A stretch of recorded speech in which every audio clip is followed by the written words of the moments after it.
Thank you all for attending the September Business After Hours. Appreciate you being here. I'm going to tell a couple of stories, but the first thing I want to do is just thank the bank for hosting us.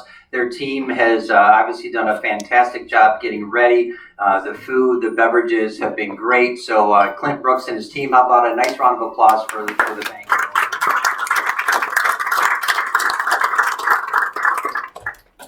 You know, every month we try to talk a little bit about our chamber causes, and I didn't have a specific plan tonight until I got here, because we have had so many stories tonight about local economy and local business, and one of our causes is to promote local businesses, and so as you guys hopefully are well aware, that's the bread and butter of chambers everywhere, right? That's what we're here, that's what we want to do. And those conversations tonight just continue to snowball as we're meeting with folks in this room who are doing work with the bank and the radio station and buying their insurance and buying from Homer Men and Boys, and we're having conversations about healthcare, and it just keeps snowballing. And I will give a plug, and we'll see if Mike turns me off here for a second, because Monday morning I'm going to be on Cougar radio station. Hopefully we'll be doing this with you again, with you very soon too. But the conversation is going to be about local economy. And so people in this room, I think, get it, but I'm not sure that the general population gets what we are even talking about when we say local economy.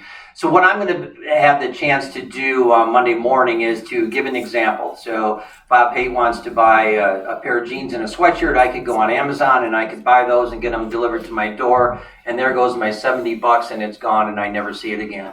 Or I could walk down to Homer and go to Homer Men and Boys and buy the same sweatshirt and pair of jeans for $70, but then Homer Men and Boys, who has a local CPA and an attorney and an insurance company and an auto repair and where they buy their car and where they advertise, and that same $70 continues to get spread around our economy. But it doesn't stop there, because they do work with every one of those businesses who then also spend money with their network of local businesses. So we're going to use actual names, and I guarantee we'll have at least 20 of our local businesses that'll be named from that one $70 purchase that you just made at Homer Men and Boys. So we've been talking about that a little bit just tonight, and I've been adding to my list just from these conversations, so we really appreciate that. But now back to the bank, right? Because we're talking about local business, and Clint and his team, as they should be, are very proud to be a community bank here in our community. And I'll let Clint talk a little bit more about what that means. But I'll say as we talked about local economy, and I think many of you knew Ron Denniston. I had the chance to sit with Ron, and he and I used to go to the Holstein Association dinner together every year. And we've been having some farming conversations tonight too, Clint. In fact, even about artificial insemination, if you want to talk more about that later. That was brought up earlier. But this would be interesting. So Ron and I can still remember being in the line at Tonelli's getting ready to get our dinner, and Ron, was pretty soft-spoken man, and we would be talking about a local business, and this question every time would come from Ron. Bob, are they a chamber member? Yeah. And sometimes the answer is yes, and sometimes the answer is no, but Ron's follow-up was always the same. Well, they should be. And we loved him for that, and he did a great job in leadership here, and part of what he did in leadership here was put a great plan in place so that now we're sad to have said goodbye to Ron, but we're very pleased that we have Clint representing the bank. So with that, I'll introduce Clint Brooks, President of the bank. Thanks, Bob. Thank everyone for coming tonight. Thank WXCC for coming down and doing a live remote for us. And certainly very pleased to have such a large crowd here.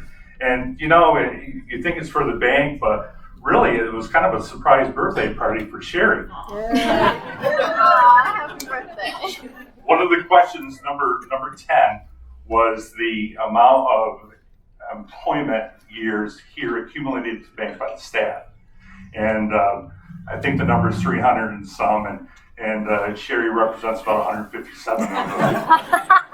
But in all seriousness, you've been here. You're working on your 46th year. Yes. Well, I knew you would like to lead.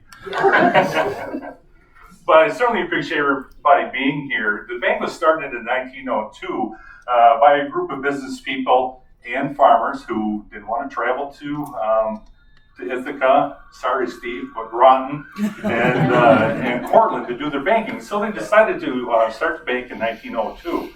And the longevity of the bank certainly is made by the quality of customers that we have and the quality of staff. Get choked up. So I'd just like to thank everybody for being here. I hope everybody had a chance to go around and look at the trivia questions. Some of the artifacts that are here, very interesting. Some of the ledgers were still handwritten in the mid-70s by Sharon Keach. And it just, being a community bank, and I think Bob hit the nail on the head. We all are in the community together. We work together. We exchange businesses together. You buy from us. We buy from you. We help you with your mortgage. We help you with your car loan. If you got a problem, you come in and see us. And that's what we should be doing as a community and a community bank.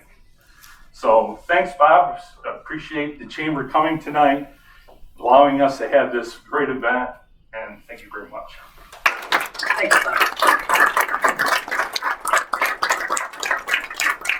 You know, Clint brought it up, but so we've got a community bank here in Dryden. We've got a community bank over in Groton, and so Steve Goebel is here. And by the way, this is the second time you've been called out while you were at another bank's after hours, Steve.